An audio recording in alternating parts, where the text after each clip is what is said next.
Later today, the Senate will cast its first vote in the debate over financial regulation. And let me just say this at the outset.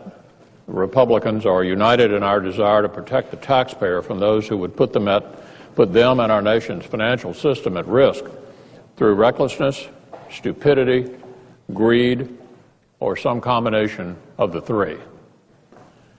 But as we consider this legislation today, Republicans are also acutely aware of the fact that government solutions to big, complex problems like this one are rarely as effective as they're made out to be, especially when they're rushed.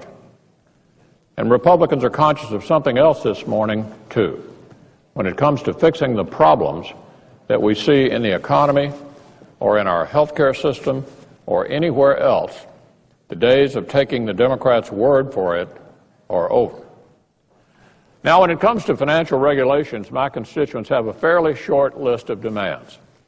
They don't want to be on the hook for recklessness on Wall Street. And they don't think any financial institution should be considered too big to fail. But if the Senate votes to get onto the Dodd bill tonight, there's good reason to believe we will never truly solve these core problems.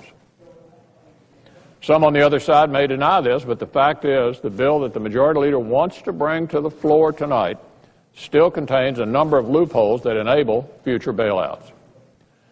This isn't just me talking, not just me talking. A finance reporter on National Public Radio last week said he couldn't find a single expert, not a single expert who was willing to agree with the administration's claim that this bill puts a stop to taxpayer-funded bailouts. Not a single expert who was willing to say this bill really solves the problem we were asked by our constituents to solve. Isn't that reason enough to slow down and get it right?